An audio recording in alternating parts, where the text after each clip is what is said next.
Son Jett McSherry is now nearing 20 years old. Was diagnosed at the age of 5 with Duchenne muscular dystrophy. That's when I started my organization. Started with the goal, as every parent does in a rare disease, with raising awareness, but also to hopefully find a treatment or cure for Duchenne. And as most people know who have followed this story, it was about 4 years ago when a drug company, Sarepta Therapeutics, took 12 kids into a study, a small study, out of Columbus, Ohio. Started dosing kids with a drug called Eteplirsen, IV. And shortly thereafter, 24 weeks and 48 weeks, data came out. The company had done pre-treatment biopsies that showed no dystrophin, which is the protein that the boys are missing. That's what Jett's missing in his muscles. And 24 and 48 weeks later, those same boys that started the treatment were now appeared to be producing dystrophin. And the interesting thing is that they also appeared to have some clinical and functional benefit. And one of the first people to come forward about that, and we've all heard the story, is Jen McSherry. And Jen had 2 boys, one boy on drug and one boy who wasn't eligible for drug, very similar to Jett. I heard Jen's story. I completely understood her passion, and it was very hard for me to grasp what that must be like as a parent, to watch your child die and watch your other child begin to get better. And at the beginning of all this, I don't think anybody really appreciated that she really was seeing benefits. So Jen and I started to work together, kind of collaborated and raised our voices.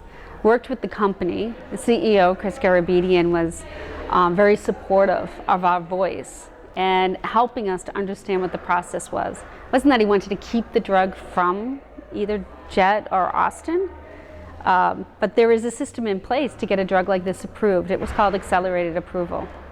And he taught us to target our energy towards accelerated approval of the drug versus, the negative effects of targeting it towards the company for compassionate use. We really thought it would happen very quickly. We met with the agency over a dozen times in person, dozens and dozens of phone calls and emails, and we thought this was a no-brainer. The evidence was there, dystrophin was being produced, the kids were walking, they shouldn't have been walking, they were defying natural history. And I really thought, 2 years into it, that we would get this drug approved. And I remember watching Jett. He was declining in his disease pretty quickly. He came home from high school, September of his senior year. And the 2 things that I remember happening at the end of his junior year and then the beginning of his senior year was, "Mom, I'm kind of losing my voice. They can't hear me at school anymore when the teacher asks questions. And I can't raise my hand. What do I do?" I didn't really have an answer for him. I was devastated by the question. He went back to school, and one of the shop teachers made him a blue hand. It's like on a ruler. And so in class, he started to use that to raise his hand. And I know from the natural history of Duchenne, if you're unable to raise your hand, your respiratory muscles and your diaphragm and your heart are definitely being impacted as well. So I knew in my heart he probably didn't have more than 24 months to live. Jen and I continued the fight and the conversations with FDA, and like I said, I thought we were close. The ups and downs kept happening. We seemed like we had a green light, and then we hit a red light, and then we had a green light, and then we had a red light. Agency really didn't have any excuses for us. They said they were following their process. The beginning of Jett's senior year, it was September. He came home from school. It was also very quiet throughout those months. "Mom, everybody's talking about going to college next year." I said, "Okay, how am I going to handle this? There's no way he can go to college. Who's going to take care of him? Losing his ability to even raise his hand, what am I going to do? Have somebody feed him at college? I couldn't even understand. I couldn't begin to describe how I was going to navigate that with him. Later that year, so as any good mother would do, mother of 5, I said, "We'll just talk about that later." I didn't have any answers. And I just kept fighting, right? I just kept fighting, and we kept, writing blog posts and talking to the media and talking to the agency. So eventually, in November of 2013, we got more bad news. We thought we were on a track, and again, we got additional bad news in November 2013. April of 2014, after the race, we launched the Race to Yes campaign. We did the 100,000 White House petition. We got good news. It was Easter Monday when the company announced that not only had the agency guided that they would accept a new drug application in the near future, but they also wanted, hold on a minute, I don't know if they had guided for an NDA at that time, so we might have to cut that out. So it was Easter Monday when we did get some good news from the company. They announced that not only could boys, 20 non-ambulatory boys, participate in a safety trial, and also 20 younger boys could participate in a safety trial. So that opened up the door for 20 boys who are non-ambulatory, who had to meet that protocol and that criteria to potentially get drug. So for me, that was the most glorious day in the world, and we celebrated like crazy.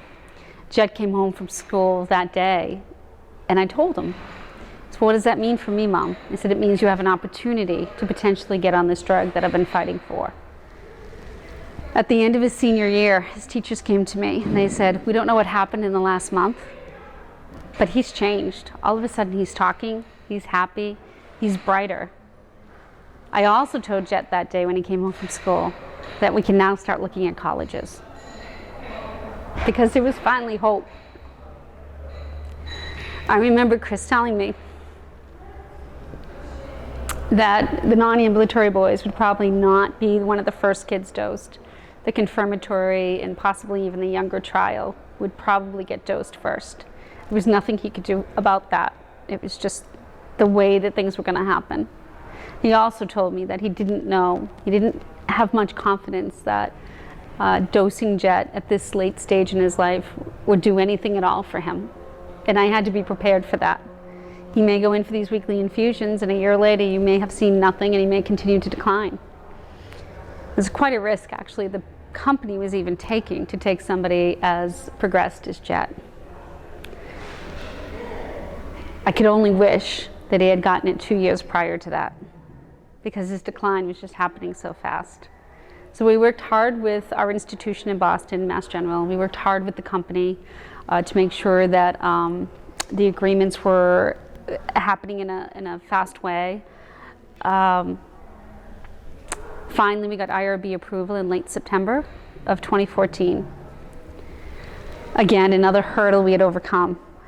It was difficult to wait between April and September, those months. We continued to watch Jett decline even more. So now the next thing I had to worry about was whether or not he was actually going to screen and make it into the trial. October, we went for screening. He missed it twice. His PFTs were too low. Heartbreaking. That's all I can describe it as. There was like a carrot in front of me. And all I could think is that if we had just done this 2 years ago, he would have made it in. But the fact that he declined so quickly in the last 2 years, he may not make it in.